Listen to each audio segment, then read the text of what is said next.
Hola a todas y todos, mi nombre es Manuel Ugalde Duarte y para quienes no me conocen les cuento que soy psicólogo, psicoanalista, académico y desde hace algún tiempo también estoy dedicándome a la divulgación y comunicación de las humanidades. Hoy me alegra mucho poder hablarles de algo tan cotidiano, tan simple y a la vez tan misterioso como la sonrisa. Lo haré desde una mirada humanista, existencial, como quien busca pensar no solo en una respuesta fisiológica, sino también como una apertura a la vida en toda su densidad. Y esa será justamente mi propuesta el día de hoy, que la sonrisa, por mínima que parezca, puede contener un mundo entero. No es solo un músculo que se activa, es historia, es cultura, es vínculo con otros, es afecto encarnado. Es decir, algo que no solo sentimos por dentro, sino que se manifiesta en nuestro cuerpo, en la liviandad, la soltura, la apertura que aparece en él al relacionarse nosotros con el mundo. Me entusiasma especialmente esta ocasión porque en general la filosofía, sobre todo, pero también las humanidades, han reflexionado en profundidad sobre el sufrimiento, pero bastante menos sobre aquello que nos vitaliza, que nos eleva. Hace un año, cuando con Edo Caroe quisimos abordar temáticas que nos elevan, como la risa, la amistad, en nuestro podcast Charlas en un Pueblo Fantasma, descubrimos que estos temas, a pesar de su universalidad, lamentablemente y sorprendentemente habían sido muy poco trabajados por los grandes pensadores. En esos episodios tuve la oportunidad de reflexionar sobre el reír, ese gesto telúrico, visceral, que de alguna forma genera como una suerte de terremoto en nuestras relaciones, que brota con fuerza. Pero cuando me invitaron a hablar de algo más sutil en esta charla, de algo más discreto, como el sonreír, me imaginé que la filosofía podría haber hablado de esto. Lo cierto es que ni el psicoanálisis ni la filosofía traen entre sus páginas, en su atención, nada así como una reflexión sobre la sonrisa.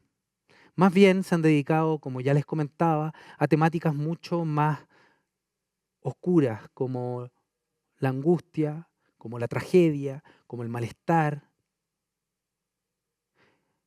El día de hoy entonces me interesa hablarles de esto, de la sonrisa desde las humanidades, y hacerlo con un público tan amplio como este puede parecer, lo confieso, algo extraño, algo curioso. ¿Qué tiene que decir alguien como yo, psicólogo, humanista, divulgador, sobre algo que en principio podría estar mucho más vinculado a la salud, mucho más vinculado a lo fisiológico, mucho más vinculado a lo higiénico, como los dientes, como la sonrisa? Y es en ese punto en donde yo creo que hay que entender que lo funcional siempre está articulado e imbricado en nuestra existencia, con una serie de entramados simbólicos, culturales, históricos. Lo funcional nunca está solo. Detrás de cada sonrisa puede ocultarse algo, una densidad, una sedimentación histórica. Toda nuestra historia puede estar, aunque ustedes no lo crean, vinculadas a una pequeña sonrisa. Uno de los textos más fascinantes que encontré al respecto es de un investigador que se llama Angus Trumbull, cuyo título en castellano sería algo así como Una breve historia de la sonrisa. Trumbull, un australiano que además de ser teórico e historiador del arte, fue director de un gran museo en Canberra, eh, empezó a escribir este libro, la verdad, porque fue a una conferencia, un congreso de dentistas y de cirujanos maxilofaciales. Aquella invitación bastante improbable lo impulsó a explorar la sonrisa desde su ámbito de estudios, la historia del arte. Y lo que comenzó como un encargo circunstancial se transformó en una pasión que terminó en este enorme y maravilloso libro. Yo creo que como Trumbull, el día de hoy estoy un poco igual. intentando de estar acá frente a ustedes con mi mejor sonrisa e intentar de hablar y de pensar algo tan mínimo y tan sutil como un gesto de una sonrisa. Durante mucho tiempo se asumió que la sonrisa era una manifestación automática de la alegría, un leve movimiento hacia arriba de los labios, una pequeña aparición de los dientes y listo, está la felicidad. Teóricos como Charles Darwin, que es muy conocido, como Paul Ekman, del cual pueden ver en esta lámina, identificaron efectivamente que habría algo así como 6 emociones básicas con expresiones faciales claras, distintas y universales: ira, asco, miedo, alegría, tristeza y sorpresa. Pero lo que yo me pregunto es, si esto no fuera tan claro, y si en lugar de un lenguaje universal del rostro, más bien estuviéramos frente a un fenómeno, a un sistema mucho más abierto, ambiguo, moldeado por la cultura. Una de las voces más influyentes en las neurociencias contemporáneas, Lisa Feldman, ha cuestionado esta visión. Según sus investigaciones neurocientíficas con otras culturas, han mostrado con toda evidencia que no existen patrones fisiológicos estables que nos permitan saber con certeza quién siente una persona solo con mirarle el rostro. Por ejemplo, fruncir el ceño puede ser enojo, pero también puede ser concentración. Sonreír efectivamente podría ser felicidad, pero también podría ser incomodidad, nerviosismo o amenaza. Y no solo lo dice ella, sino que una investigación del 2024, con muchos investigadores en el mundo, en la cual participó ella, Feldman, llegó a un consenso científico, y es que no hay evidencia sólida de que expresiones emocionales universales existan. Las emociones no se leen como en un diccionario, sino que más bien se interpretan. Y esa interpretación depende del contexto, de la cultura, del tipo de vínculo, de quien mira y de quien es mirado. Así que la próxima vez que vean a alguien sonreír, antes de traducirla de una buena vez como felicidad, habría que intentar de pensar 2 veces en ello. Porque la verdad es que la sonrisa no es solo un gesto, es todo un mundo a ser explorado. Y para entender ese mundo, a diferencia de Feldman, no es necesario ir a otras culturas extravagantes, lejanas, desconocidas. En nuestra propia historia occidental, la sonrisa, aunque no lo crean, fue un triunfo cultural. Fue un gesto conquistado tras batallas morales, culturales, técnicas y también batallas afectivas. Durante siglos, especialmente en Europa antes del siglo XVIII, mostrar los dientes al sonreír era muy mal visto. Los dientes eran signos de vejez, de enfermedad, de descontrol y de vulgaridad. En el arte, solo las brujas, los locos, los mendigos, los sucios mostraban los dientes. La sonrisa decorosa era apenas una insinuación. Pero lo cierto es que el rostro debía mostrar la seriedad, la contención, la racionalidad, la dignidad. Y sonreír era demasiado peligroso para ello. Animal, plebeyo, demasiado libertino. Como recuerda Humberto Eco en esa inolvidable novela El nombre de la rosa, la risa y con ello la sonrisa, era vista como un gesto pecaminoso, capaz de desordenar todo el mundo. Y no solo lo muestra la historia, sino incluso el lenguaje. En el castellano, el verbo sonreírse, esa palabra, no existía sino hasta 1780 en el diccionario de la Real Academia Española. Antes de eso no había ningún registro a propósito de esa palabra. Y al recién aparecer, tampoco esta palabra tenía una autonomía ni una dignidad propia. Era meramente entendida como una forma sutil o leve de risa. Pero algo cambió en un momento de la historia y en ese punto empezó a recogerse no solo en los diccionarios, sino en toda la cultura la sonrisa. En el París del siglo XVIII, con la Ilustración y la emergencia de la sensibilidad moderna del romanticismo, surge lo que el historiador británico Colin Jones denomina la revolución de la sonrisa. La literatura sentimental, la pintura, el teatro burgués, todo comenzó a valorar la emoción como algo sincero. Llorar era bello, de la misma forma mostrar las emociones hacia los otros era algo sincero. Como muestra Jones, en 1787, muy cercano a la aparición de la palabra en el diccionario de la Real Academia Española, la pintora Elizabeth Vignet-Lebrun hizo esta pintura y que escandalizó al retratarse mostrando sus dientes en esa sutil sonrisa que sería cotidiana para nosotros. Enviaron cartas al director del museo cuando se mostró esta pintura, artículos periodísticos criticaban la medida, la gente levantaba y arqueaba las cejas sorprendida al ver esta sonrisa. Ese pequeño gesto, hoy cotidiano, convencional, fue en su momento toda una revolución. Pero la historia no es lineal. Luego de esta suerte de esplendor de la sonrisa, con la revolución, el terror de 1789 en adelante, el gesto de la sonrisa volvió a desaparecer y nuevamente la gravedad, la dureza y la seriedad aparecería. La sonrisa abierta se fumaría. Sin embargo, lo que hay que señalar, el siglo XX vuelve a traer la sonrisa, a hacerla reaparecer, pero de una forma totalmente reinventada. La sonrisa que hoy conocemos, blanca, abierta, fotogénica, es en parte una invención moderna. Surgió en el cruce entre la salud pública, la técnica dental y el ideal de bienestar heredado del proyecto ilustrado. El siglo XX abrazó una promesa, la de una vida más plena, más libre, más feliz, más desarrollada, de más bienestar. Y si la felicidad se volvió un derecho, la sonrisa se volvió un emblema. Nada de eso habría sido posible en la historia si no hubiera sido por los avances de la odontología. Cepillos, blanqueadores, dentaduras de porcelana y un sinnúmero de tecnologías permitieron que la sonrisa se transformara de un privilegio aristocrático en una suerte de derecho universal, una forma democratizada de la emocionalidad la permitió la odontología. Pero no solo esa tecnología, sino que al mismo tiempo el siglo XX se transformó en el siglo del rostro gracias al cine, a la fotografía, la publicidad y la televisión.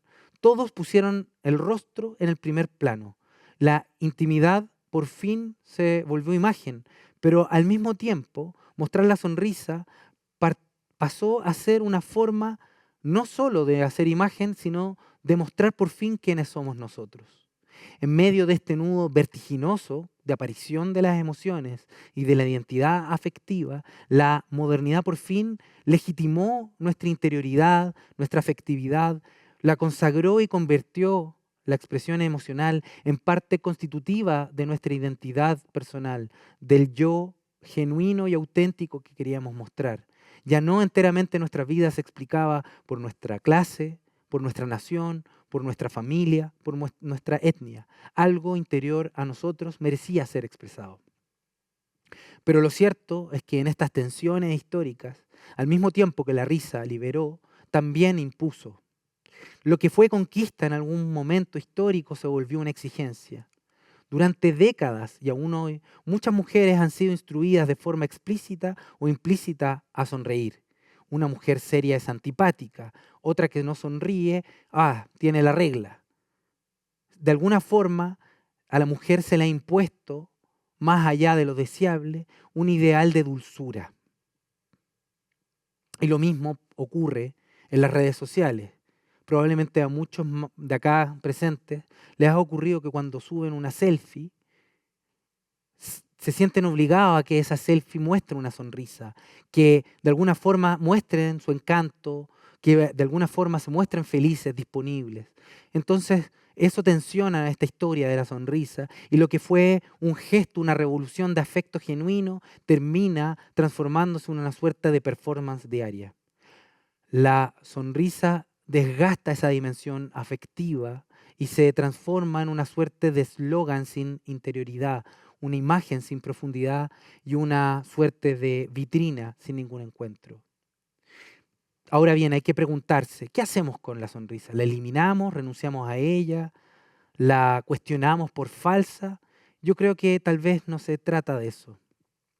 Nuestra historia personal y social, como lo he intentado demostrar, está llena de tensiones, de apariciones, de revoluciones, y no hay gesto humano que no esté atravesado por estas ambigüedades. Yo pienso que quizás se trata mucho más de devolver la sonrisa a su espesor, de reabrirla como una experiencia humana, no como un mandato, de recuperarla como gesto afectivo y relacional, como un modo de volver a encontrarnos con el otro, con el mundo, con nosotros mismos, con nuestra sensibilidad. Porque una sonrisa no es solo un gesto, es un pequeño acontecimiento afectivo, una vibración del cuerpo que se abre, que conecta, que toca a otros. Allí el sonreír no es decoración, es resonancia. Por eso, más que exigir sonrisas perfectas, deberíamos aprender a desear y a ofrecer sonrisas verdaderas, no en un sentido moralista, sino en un sentido vital. Sonrisas que se arriesgan, que amplían los vínculos, que le dan movimiento a la vida. Y quizás, aunque sea de una manera un tanto impropia, podríamos llamar a esa sonrisa espontánea, no calculada, arriesgada, llamarla sonrisa honesta. O tal vez sonrisa radical, no en el sentido de que sea extremista, sino en el sentido que recupere sus raíces. Las raíces de esta historia corporal que en todos nos habita. A ese origen donde el afecto ya no se expresa para comunicar algo ya hecho, sino para hacer nacer algo entre nosotros. Como cuando dos personas se miran y sin decir una palabra ya se entienden, ya saben lo que van a decir. Se entienden mucho antes de que los labios se muevan. Hay una suerte de complicidad que no pasa por la explicación, sino por el gesto compartido. Y para esto, tal vez deberíamos recuperar eso que el siglo XX trajo con fuerza, la idea de que la experiencia vivida a la primera persona no es solo un dato subjetivo, sino una fuente legítima de conocimiento, de sabiduría.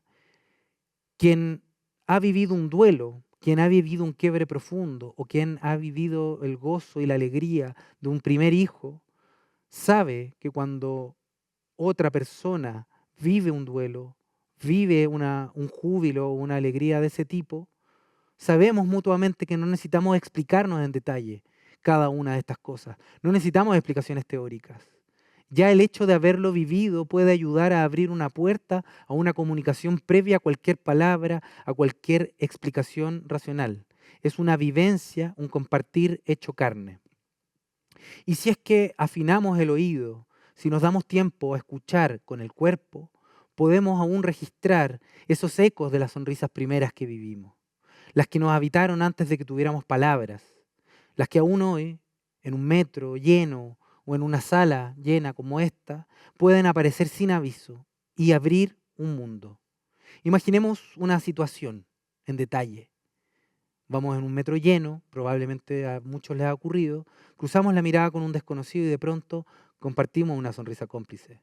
No fue algo planeado, ni fue decidido fríamente, sencillamente ocurrió. A veces basta ver a alguien sonreír para que nosotros sin pensarlo también sonriamos en respuesta, en conjunto. Esa sonrisa honesta no es algo interno, un gesto vacío.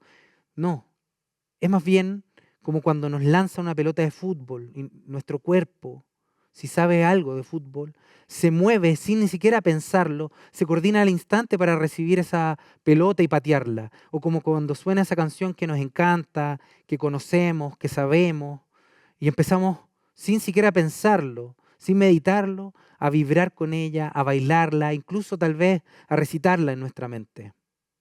No es algo consciente, es algo que nos ocurre como si nos coordináramos con eso que ocurre allá afuera. Es como si nuestro cuerpo, nuestro rostro, se coordinaran con el de la otra persona y como si por unos segundos sonáramos al unísono, en un mismo compás, en una misma nota. Por un instante se abre un mundo dentro de este mundo en donde los contornos, los colores de afuera y adentro, nuestra interioridad y exterioridad, todo se mezcla y se combina en una perfecta sintonía. En ese pequeño mundo compartido, aunque sea por un instante, las barreras habituales se disuelven y solamente existe esa conexión entre dos personas. Es una apuesta sin cálculo, surge antes que podamos pensarlo, nos sale del alma, que es cuando el cuerpo se hace expresión de sentido, se hace carne. Sí, claro, a veces podemos equivocarnos, ofrecemos una sonrisa y no nos contestan de vuelta. Entonces bajamos la mirada un poco avergonzados, pero no importa, al menos fue un gesto honesto. Cuando esa sonrisa sí es correspondida, y muchas veces ocurre, en ese breve encuentro sucede algo que a mi juicio parece muy curioso. El aire de nuestro alrededor se siente un poco más liviano. Es como si junto con la sonrisa llegara una brisa ligera, suave, que nos recorre desde adentro, aligerando también el pecho, incluso aflojándonos, como elevándonos. Un flujo vital como de aire invisible nos cruza, nos atraviesa a los dos que compartimos esa sonrisa y sentimos como que flotamos en un instante. De alguna forma, en un momento sentimos un vaivén ligero y nos entendemos al vuelo en esa sonrisa, sin siquiera interrogarnos. Cuando sonreímos así es porque en el fondo nos elevamos en conjunto con el otro. Es verdad, alzamos las comisuras de nuestros labios, pero no solo eso, nuestro cuerpo se eleva, nuestra vitalidad se eleva y es como si de un momento a otro flotáramos, como si en un segundo levantáramos las manos en una suerte de súplica o de pequeño éxtasis. Esa sonrisa, querámoslo o no, es un reencuentro con momentos sutiles de nuestra propia historia. Es un eco de las miradas amorosas de nuestra madre cuando nos tenía en su regazo. Son cosas que quizás no recordamos con la mente, pero si nuestro cuerpo inevitablemente no las olvida. Quedan inscritas en lo más hondo de nuestra alma y de nuestro cuerpo. Antes de aprender a hablar, ya sabíamos sonreír. De alguna forma, en nuestros primeros meses de vida, la sonrisa es parte de nuestro lenguaje, de nuestra primera comunicación con el mundo y con los otros. Porque en realidad el mundo no es un escenario que se presenta como un telón de fondo, neutro, no. No es tampoco ese suerte de espacio tridimensional donde las cosas rellenan el entorno, no. El mundo es aquello en lo cual ya estamos comprometidos completamente antes siquiera de pensarlo, siquiera de darnos cuenta. Es ese tejido compartido de significaciones que se forma, que se transforma con nuestros gestos, con nuestros cuerpos, con nuestras miradas. Así como existen pueblos que no bailan los mismos ritmos, porque no crecieron en un mundo compartido que tuviera esos bailes y esas canciones, nuestra forma de sonreír nos vincula con una cultura, con una historia y con un modo de elevarnos que no elegimos pero que nos habita. Es un gesto heredado de nuestros padres, de nuestra gente, de nuestras primeras sonrisas que vimos y aprendimos sin saberlo. En ese sentido, permitirnos sonreír, es decir, dejar que aparezca este baile, ese desborde del cuerpo concentrado en la cara, es abrirnos a una dimensión entera de nuestra relación con los demás y con el mundo. Es como sintonizar por un momento una misma frecuencia, la misma estación de radio emocional. Sin decir una sola palabra, esa sonrisa comunica algo profundo, algo que va más allá del lenguaje. Esa sonrisa honesta es un lenguaje antes de las palabras. Es voz hecha rostro, sentido hecho gesto y acuerdo hecho cuerpo. Muchas gracias.